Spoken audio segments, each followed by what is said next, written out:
Hi, Cole. I just wanted to say first and foremost, thank you for allowing me to submit this proposal. And I thought the best thing was to do it was a video when I thought about it.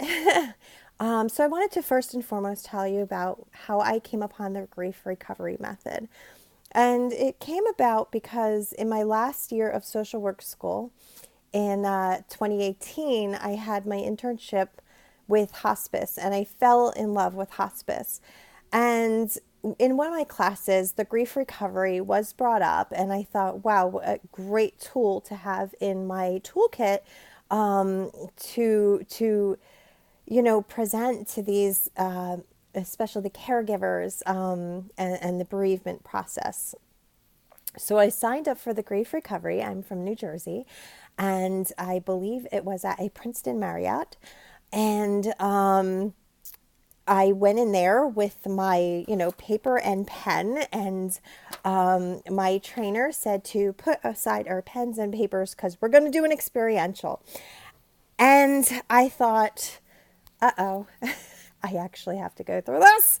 And I did. I put aside my pen and paper thinking, I really, what am I going to grieve here?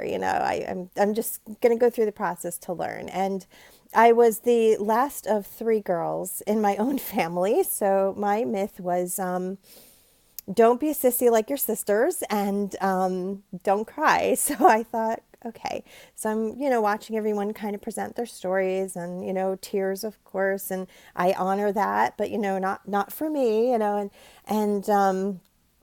when I spoke about the loss that, I would like to work on, or, what I'm coming with that day, to my surprise, I said I'm grieving my healthy self.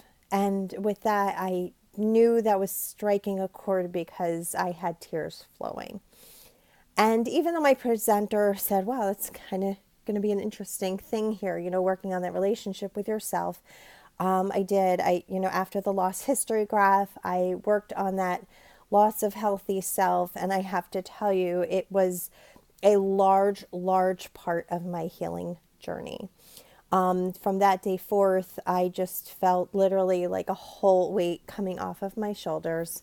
I was not better overnight, but it was just the way that I had that relationship with my own self, with the disease and the process and everything. It just really was so healing that I just couldn't wait, to share it with others.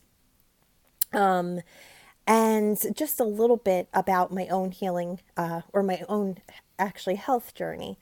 I was diagnosed in 1990 with inflammatory bowel disease, so that's Crohn's disease and ulcerative colitis, and in and I had a couple of surgeries then, and then everything seemed going well, and had two beautiful boys. And then in 2011, my health really took a downturn. Like, when I think about it, I can't even imagine being in that place. And I don't want to imagine being in that place, but I was in that place. And from 2011 to 2016, I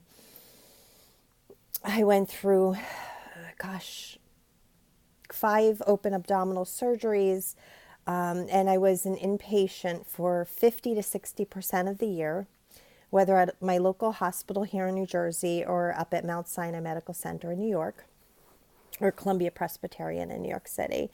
When I was home, I was, with PICC line and eventually port, with eating just through a bag, total parental nutrition. And it was just feeling so, I was grieving. And it was definitely that, conflicting feelings of that, that change and end of pattern of behavior of how life was prior to 2011. But I didn't know that I was grieving that. I just felt this tremendous amount of loss and how I wanted to get back. Um, I isolated. I isolated. My stir was complete isolation. I called it my turtle-like shell.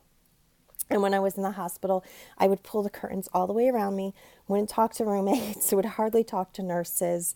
I talk so much now, but I can't even imagine, but I did. I didn't talk at all. I was almost like a selective mute.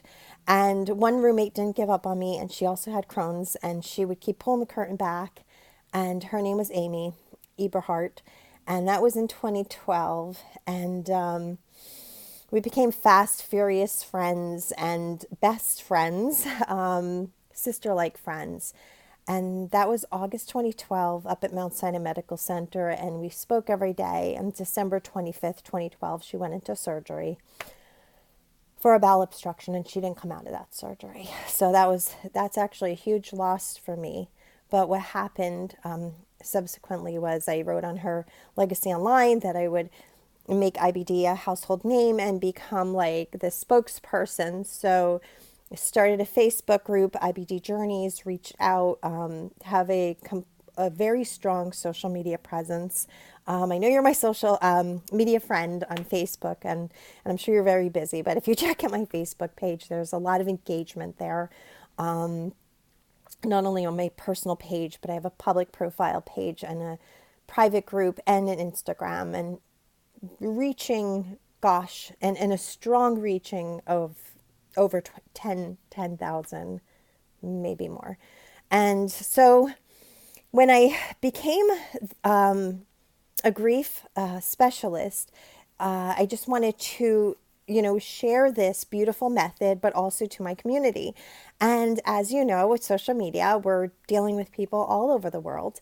And so I was just so very excited to see the advanced grief recovery method specialist, which I subsequently went on to get. And I started doing the one-on-ones with my IBD Journeys members and people with chronic diseases and working on their healthy selves. I also do that one-on-one, in person. I've done numerous, and right now, currently, I'm running 2 grief groups at one therapy center and another wellness center, and actually two people are working on their healthy self.